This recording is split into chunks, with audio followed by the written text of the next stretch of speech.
ସମସ୍ତ ବିଶ୍ୱାସୀ ଭାଇ ଓ ଭଉଣୀମାନଙ୍କୁ ମୋ ପ୍ରଭୁ ଯୀଶୁଖ୍ରୀଷ୍ଟଙ୍କ ନାମରେ ପ୍ରେଜ୍ ଦ ଲର୍ଡ। ଆଜିର ବାକ୍ୟ ମାଥ୍ୟୁ 6:1। ଲୋକ ଦେଖାଇବା ପାଇଁ ସେମାନଙ୍କ ସମ୍ମୁଖରେ ଯେପରି ଧର୍ମକର୍ମ ନ କର, ଏଥିପାଇଁ ତୁମେମାନେ ସାବଧାନ ହୋଇଥାଅ। ନହେଲେ ତୁମମାନଙ୍କ ସ୍ୱର୍ଗସ୍ଥ ପିତାଙ୍କ ନିକଟରେ ତୁମମାନଙ୍କ ପୁରସ୍କାର ନାହିଁ। ଏଣୁ ଦାନ କରିବା ସମୟରେ କପଟୀମାନଙ୍କ ପରି ନିଜ ସମ୍ମୁଖରେ ତୁରୀ ବଜାଉ ନାହିଁ। ସେମାନେ ଲୋକମାନଙ୍କଠାରୁ ଗର୍ବ ପାଇବା ପାଇଁ ସମାଜଗୃହରେ ଓ ଦାଣ୍ଡରେ ସେ ପ୍ରକାର କରନ୍ତି। ମୁଁ ତୁମମାନଙ୍କୁ ସତ୍ୟ କହୁଛି, ସେମାନେ ଆପଣା ପୁରସ୍କାର ପାଇଅଛନ୍ତି।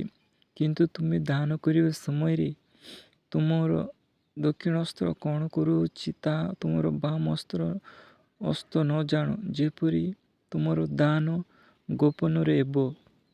ଆଉ ତୁମର ପିତା ଯେ ଗୋପନରେ ଦେଖନ୍ତି, ସେ ତୁମକୁ ଫଳ ଦେବେ।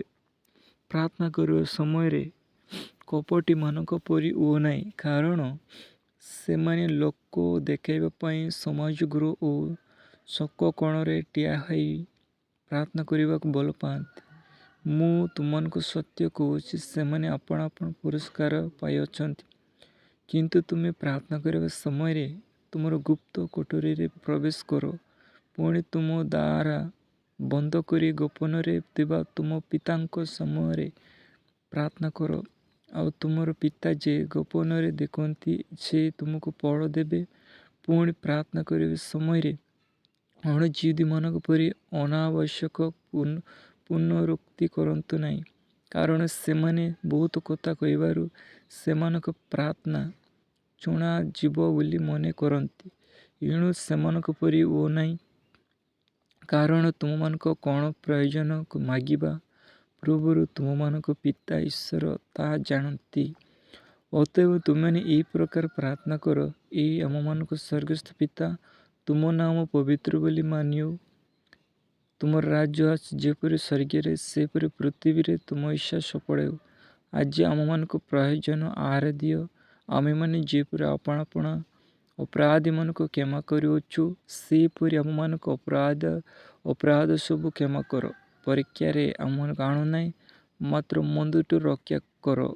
ଯେଣ ରାଜ୍ୟ, ପରାକ୍ରମ ଓ ଗୌରବ ଯୁଗେ ଯୁଗେ ତୁମରି ନାମ ହେଉ। ଆମେନ୍। କାରଣ ଯେ ଲୋକମାନଙ୍କ ଅପରାଧ ସବୁ କ୍ଷମା କରେ, ତେବେ ତୁମମାନଙ୍କ ସ୍ୱର୍ଗସ୍ଥ ପିତା ତୁମମାନଙ୍କୁ ମଧ୍ୟ କ୍ଷମା କରିବେ। କିନ୍ତୁ ଯେବେ ଲୋକମାନଙ୍କୁ କ୍ଷମା ନ କର, ତେବେ ତୁମମାନଙ୍କ ପିତା ମଧ୍ୟ ତୁମମାନଙ୍କ ଅପରାଧ ସବୁ କ୍ଷମା କରିବେ ନାହିଁ। ଉପହାସ କରିବା ସମୟରେ କପଟୀମାନଙ୍କ ପରି ବିଷଣ୍ଣବଦନ ହୁଅ ନାହିଁ, କାରଣ ସେମାନେ ଉପହାସ କରୁଅଛନ୍ତି ବୋଲି ଲୋକମାନଙ୍କ ଆଗରେ ଦେଖାଇବା ପାଇଁ ଆପଣା ମୁଖ ମଳିନ କରନ୍ତି। ମୁଁ ତୁମମାନଙ୍କୁ ସତ୍ୟ କହୁଛି, ସେମାନେ ଆପଣା ପୁରସ୍କାର ପାଇଅଛନ୍ତି। କିନ୍ତୁ ତୁମେ ଉପହାସ କରିବା ସମୟରେ ତୁମ ମସ୍ତକରେ ତେଲ ଲଗାଅ ଓ ମୁଖ ପ୍ରକ୍ଷାଳନ କର, ଯେପରି ତୁମେ ଉପହାସ କରୁଅଛ ବୋଲି ଲୋକ ସାକ୍ଷାତରେ ଦେଖା ନ ଯାଇ, ବରଂ ଗୋପନରେ ଥିବା ତୁମ ପିତାଙ୍କ ନିକଟରେ ଦେଖାଯିବ। ଆଉ ତୁମର ପିତା ଯେ ଗୋପନରେ ଦେଖନ୍ତି, ସେ ତୁମକୁ ଫଳ ଦେବେ। ଯେଉଁଠାରେ କି କୀଟ ଓ କଳଙ୍କ କ୍ଷୟ କରେ, ପୁଣି ଚୋରମାନେ ଛିଣ୍ଡି କାଟି ଚୋରି କରନ୍ତି, ଏହିପରି ପୃଥିବୀରେ ଆପଣା ନିମନ୍ତେ ଧନ ସଞ୍ଚୟ କର ନାହିଁ। ମାତ୍ର ଯେଉଁଠାରେ କୀଟ ଓ କଳଙ୍କ ନଷ୍ଟ ନ କରେ ଏବଂ ଚୋରମାନେ ଛିଣ୍ଡି କାଟି ଚୋରି ନ କରେ, ଏହିପରି ସ୍ୱର୍ଗରେ ଆପଣା ନିମନ୍ତେ ଧନ ସଞ୍ଚୟ କର। କାରଣ ଯେଉଁଠାରେ ତୁମର ଧନ, ସେଠାରେ ମଧ୍ୟ ତୁମର ମନ। ଚକ୍ଷୁ ଶରୀର ପ୍ରଦୀପ। ଏଣୁ ତୁମର ଚକ୍ଷୁ ଯେବେ ନିର୍ମଳ ଥାଏ, ତେବେ ତୁମର ସମସ୍ତ ଶରୀର ଆଲୋକମୟ ହେବ। କିନ୍ତୁ ତୁମର ଚକ୍ଷୁ ଯେବେ ଦୂଷିତ ଥାଏ, ତେବେ ତୁମର ସମସ୍ତ ଶରୀର ଅନ୍ଧକାରମୟ ହେବ। ଅତଏବ ତୁମ ଅନ୍ତରସ୍ଥ ଯେତେ ଯେ ଅନ୍ଧକାର ହୁଏ, ତେବେ ସେ ଅନ୍ଧକାର କେଡ଼େ ଘୋରତର! କୌଣସି ଲୋକ ଦୁଇ ପ୍ରଭୁଙ୍କ ଦାସ ହୋଇପାରେ ନାହିଁ, କାରଣ ସେ ଜଣକୁ ଘୃଣା କରିବ, ଅନ୍ୟ ଜଣକୁ ପ୍ରେମ କରିବ। ଅଥବା ଜଣଙ୍କର ପ୍ରତି ଅନୁରକ୍ତ ହେବେ ଓ ଅନ୍ୟ ଜଣକୁ ଅବଜ୍ଞା କରିବ। ତୁମେମାନେ ଈଶ୍ୱର ଓ ଧନ ଉଭୟ ଦାସ ହୋଇପାର ନାହିଁ। ଏଥି ନିମନ୍ତେ ମୁଁ ତୁମମାନଙ୍କୁ କହୁଛି, ତୁମମାନଙ୍କ ଜୀବନ ନିମନ୍ତେ କ'ଣ ଖାଇବ ବା କ'ଣ ପିଇବ, କିଏ ବା କ'ଣ ପିନ୍ଧିବ, ଏହିଭଳି ତୁମମାନଙ୍କ ଶରୀର ନିମନ୍ତେ ମଧ୍ୟ ଚିନ୍ତା କର ନାହିଁ। ଖାଦ୍ୟ ଅପେକ୍ଷା ଜୀବନ ଓ ବସ୍ତ୍ର ଅପେକ୍ଷା ଶରୀର କି ଶ୍ରେଷ୍ଠ ନୁହେଁ? ଆକାଶର ପକ୍ଷୀମାନଙ୍କୁ ଦେଖ, ସେମାନେ ବୁଣନ୍ତି ନାହିଁ କି କାଟନ୍ତି ନାହିଁ, କିଏ ବା ଅମର ସଞ୍ଚୟ କରନ୍ତି ନାହିଁ, ଆଉ ତୁମମାନଙ୍କ ସ୍ୱର୍ଗସ୍ଥ ପିତା ସେମାନଙ୍କୁ ଖାଦ୍ୟ ଦିଅନ୍ତି। ସେମାନେ କ'ଣ ସେମାନଙ୍କଠାରୁ ଶ୍ରେଷ୍ଠ ନୁହେଁ?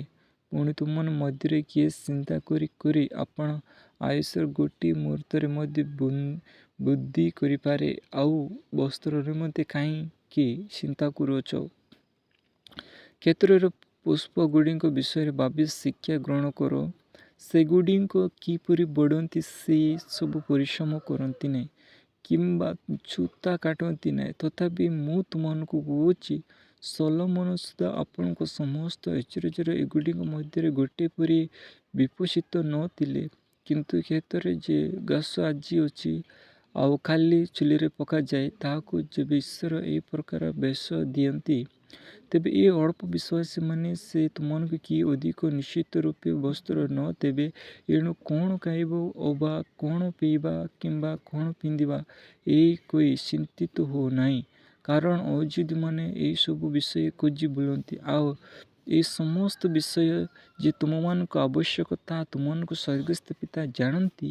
କିନ୍ତୁ ତୁମେମାନେ ପ୍ରଥମରେ ତାହାଙ୍କ ରାଜ୍ୟ ଓ ଧାର୍ମିକତା ଅନ୍ୱେଷଣ କର, ଆଉ ଏ ସମସ୍ତ ବିଷୟ ମଧ୍ୟ ତୁମମାନଙ୍କୁ ଦିଆଯିବ। ଅତଏବ କାଲି ପାଇଁ ଚିନ୍ତିତ ହୁଅ ନାହିଁ, କାରଣ କାଲି ନିଜେ ନିଜ ପାଇଁ ଚିନ୍ତା କରିବ। ଆଜିର କଷ୍ଟ ଆଜି ପାଇଁ ଯଥେଷ୍ଟ। ଆମେନ୍।